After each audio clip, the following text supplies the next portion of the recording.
नमस्कार दर्शकवृंद, मैं अतुल त्रिपाठी वीरगंज नेपाल से आप लोगों के सम्मुख मैं हाथ से कैसे मालूम करें कि कोई महिला या पुरुष, लड़का या लड़की, कोई मेल या फीमेल कैरेक्टरलेस करप्ट है कि नहीं, चरित्रहीन कि है कि नहीं, यह सब हम अपने हाथों से भी, आप किसी का हाथ देख के भी, आपके पास हल्का फुल्का भी ज्योतिष का नॉलेज होगा तो आप इसको मालूम कर सकते हैं आसानी से। और हर कोई बंदा या बंदी चाहेगी उसका होने वाला लाइफ पार्टनर या कोई भी बंदा बंदी हो, कभी नहीं चाहेगा कि उसका एसोसिएशन वैसे व्यक्ति से हो, चाहे फ्रेंडशिप हो या कुछ भी हो, जो बंदा चरित्र का ठीक नहीं हो या जो बंदी चरित्र की ठीक नहीं हो। यह सबसे बड़ी एक बात है। अब मैं यहाँ पे आप लोगों को बताऊंगा कि हाथों से कैसे हम लोग जान सकते हैं कि कोई भी महिला पुरुष कैरेक्टर लेस है या स्ट्रॉन्ग कैरेक्टर का है। यह हाथों से जानने की विधि मैं आपको बताऊंगा। इसके लिए सबसे पहली बात, मन के कारक चंद्रमा है। किसी को पसंद करना, कोई लड़का किसी सुंदर लड़की को देख ले या किसी लड़की कोई सुंदर लड़के को देख ले तो उसके लिए एक दूसरे के मन में भावनाएं हिलोरे मारने लगती हैं। काश मेरे साथ, इसके साथ मेरा ऐसा होता वैसा होता, तरह तरह की ख्याली पुलावें बनती हैं। तो यानी कि सारे मामला का जड़ है वो दिल है। दिल भावना है और भावना का कारक चंद्रमा है। चंद्रमा पे अगर तिल का निशान है, अगर महिला के हाथ में निशान है तो वो पुरुष के लेकर आसक्त रहेगी, और पुरुष के हाथ में अगर यह तिल का निशान है तो किसी भी अपोजिट सेक्स को लेके मतलब हमेशा लालायित रहेगा। अगर चंद्रमा पे जाली का चिन्ह बनता है, जाली नुमा चिन्ह, तो ये मान के चलिए ऐसे महिला पुरुष चरित्र के हीन होते हैं। दूसरी बात, अब तीसरी बात, चरित्र देखने के लिए हम लोग हृदय रेखा से भी किसी भी व्यक्ति का चरित्र देख सकते हैं। यह हुआ हृदय रेखा। हृदय रेखा के शुरू में अगर गोपुच्छ आकृति बनती हो छोटी छोटी, तो शुरू में अगर यह गौपुच्छ आकृति है तो यहाँ तक तो ठीक है। ऐसे जातक जातिका अपने माँ बाप के आज्ञाकारी होते हैं, माँ बाप का अच्छा खासा सेवा करते हैं, इसमें कोई दो मत नहीं है। मगर यही गौपुच्छ की आकृति अगर 50% से ऊपर चली जाए, ऐसी ऐसी रेखाएं, तो ऐसे महिला पुरुष चरित्रहीन होते हैं, इसमें कोई दो मत नहीं है। उसके बाद से अब हम लोग, ये तो हुई चंद्रमा की और हृदय रेखा की बात, क्योंकि जो भी बिगड़ने का या बनने का काम होता है वो दिल और दिमाग से ही होता है। अब रही बात, जैसे पुरुष की हाथ में शुक्र जो हैं, काम, वासना, विलासिता के कारक हैं। ये दैत्य कुरु शुक्राचार्य का स्थान है। अगर शुक्र पर्वत, मैं आप लोगों को एक बात और बता दूं कि अगर कोई ग्रह देखने पे ऐसे सपाट दिखाई दे तो ये मान के चलिए कि वह ग्रह मध्यम श्रेणी का है। अगर वही ग्रह थोड़ा सा हल्का गड्ढा लिए हुए दिखाई दे तो वह ग्रह निम्न स्थिति में है।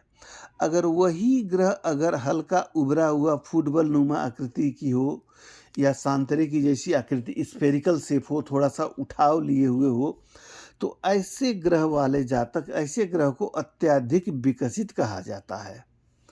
तो अगर शुक्र किसी का ऐसे उठान लिए हुए स्फेरिकल शेप में हो, जैसे देखने पर लगता हो कि हाथ पर किसी ने टेबल टेनिस का बॉल रख दिया है, उसकी उभार अलग से ही प्रतीत होती है, तो आप यह मान के चलिएगा कि ऐसे महिला पुरुष को फिजिकल रिक्वायरमेंट बहुत ज़्यादा होती है।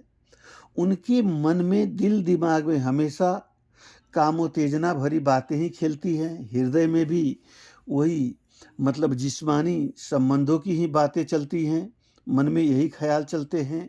और ऐसे महिला पुरुष अत्यधिक कामुक होते हैं, जिसके परिणाम स्वरूप ये लोग एक से ज़्यादा लोगों के संपर्क में आते हैं और इनका शारीरिक संपर्क बन जाता है। तो उसके बाद से एक से बना तो ठीक है, दो तक भी ठीक है, मगर जैसे ही अगर बाघ नरभक्षी हो जाए तो उसे कोई चीज़ ठीक नहीं लगता। उसी तरीके से जब जो अत्यधिक विकसित शुक्र वाले जो लोग होते हैं, उनकी ज़िंदगी की एकमात्र उद्देश्य होती है, जैसे भी हो फिज़िकल रिलैक्स मिलनी चाहिए, शारीरिक सुख मिलना चाहिए और उस शारीरिक सुख के प्राप्ति के चक्कर में ये लोग इतने हवस के अंधे हो जाते हैं कि इनको अच्छे बुरे का भी पहचान नहीं रह जाता, ये लोग अंधे हो जाते हैं। ऐसे लोग अक्सर अपराध से भी जुड़े हुए पाए जाते हैं, मगर सिर्फ़ इतने पर ही अपराधी होंगे नहीं कहा जाएगा। हाँ, इतना ये ज़रूर है कि अगर एक बात और बता दूं, शुक्र पर्वत पे अगर तिल का निशान है तो ऐसे महिला पुरुष एक दूसरे के प्रति आसक्त रहेंगे। अगर शुक्र पर्वत पे जाली का निशान है तो ऐसे में, और शुक्र पर्वत दबा हुआ है तो ऐसे में महिला पुरुष अगर दबा हुआ है तो संतान उत्पादन की क्षमता कम होती है। अगर पुरुष में संतान उत्पादन की क्षमता कम है तो पुरुष को बिस्तर पे जो महिला उसकी बेइज्जती करेगी, उसके परिणाम स्वरूप वो महिला कुछ भी करे, पुरुष को आंख मूंदना पड़ता है। एक फिजिकल शारीरिक कमी के कारण यहाँ पे गलत रास्ता इख्तियार करने को इंगित करता है। उसी तरीके से अगर यह शुक्र पर्वत काफ़ी उभरा हुआ है और तिल का भी निशान है तथा जाली का भी निशान है, तो ऐसे लोग भोग विलास हेतु ये लोग दूसरे के संपर्क में आते हैं और भोग विलास में ये लोग अति लिप्त रहते हैं। ये हुआ दूसरा शुक्र पर्वत पर बिगड़ने का कारण।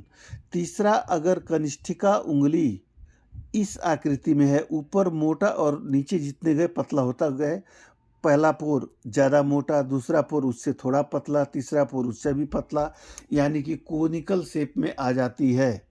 जैसे तेल छन्नी वाली जो जाली होती है उस शेप में आ जाती है, तो ऐसे महिला पुरुष भी चरित्रहीन पाए गए हैं। और उसके बाद में एक बात बता दूं, अगर शुक्र पर्व कनिष्ठिका उंगली मुड़ी तुड़ी हो और पहला जो पर्व है वो भी थोड़ा सा कटा फटा हो, थोड़ा सा ठिंगना हो, तो ऐसे लोग अपराधी चरित्र के होते हैं। इसके बाद चरित्र की जहाँ तक बात आती है, वह शादी के समय में भी देखा जाता है चरित्र कैसा है। तो हम लोग विवाह रेखा से भी किसी के चरित्र के बारे में आकलन कर सकते हैं। जैसे विवाह रेखा ए हुई और इसी के जड़ से ही मिली हुई दूसरी रेखा स्टार्ट होती है, तो ऐसे महिला पुरुष चरित्रहीन हैं, इस बात को आप 100% गारंटी लेके कह सकते हैं। मगर एक बात ये ध्यान रखिएगा, क्योंकि चरित्र की बातें हैं तो काफ़ी सेंसिटिव बातें हैं। आप जान गए, आप अपने मन तक सीमित रहिए और उनसे अलग हो जाइए। मेरी पहली सलाह ये रहेगी, किसी को भी बुरा कहना नहीं चाहिए, मगर यह एक चरित्रहीनता का प्रबल निशानी है। उसके बाद से दूसरा जो है, ये जीवन रेखा चला, मैरिज लाइन चली और ये मैरिज लाइन चली और ये आगे जाके जुड़ गई, तो विवाह उपरांत भी ऐसे लोगों का संपर्क एक्स्ट्रा मैरिटल अफेयर होता है। उसके बाद तीसरी बात, विवाह रेखा पर कोई बाहर से रेखा आके ऐसे रुक जाए, मिल जाए, तो ऐसे महिला पुरुष का एक्स्ट्रा मैरिटल अफेयर होता है और यह तलाक का भी संकेत देता है। सीधी सी बात है। तो ये सब तो बातें हुई, आपको इस तरह से हम लोग पता कर सकते हैं। उसी तरीके से शादी के लिए कारक बृहस्पति ग्रह है।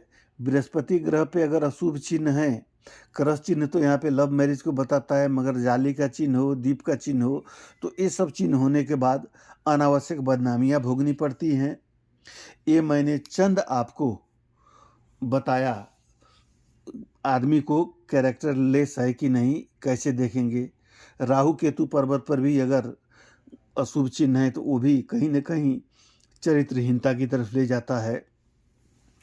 वीडियो ज़्यादा लंबा होगा, इसलिए मैं आप लोगों से वीडियो अभी समाप्त करने की अनुमति लेना चाहूँगा। फिर इससे संबंधित आप लोग को ज़्यादा जानने की इच्छा होगी तो आप लोग कमेंट कीजिएगा। मैं अलग से ज़्यादा समय लेके मैं इससे भी लंबा वीडियो बना के आपके सामने रख दूंगा, इसके लिए कोई बात नहीं है। मैं सामान्य जानकारी देने के उद्देश्य से मैंने अभी ये वीडियो बनाया है। बट किसी भी डिसीजन अगर आपको किसी के हाथ में गलत चीज़ दिखाई देती है तो मेरी आप लोगों से एक रिक्वेस्ट है, अगले वाले को बोले नहीं, आप अपना सुरक्षात्मक कदम उठा लें। और इसी के साथ मैं आपसे अभी आज्ञा चाहूँगा, मुझे अभी आप इजाज़त दें। आपका दिन शुभ हो यह कामना करते हुए अभी मैं अपना वीडियो समाप्त करता हूँ। अभी के लिए इतना ही, धन्यवाद।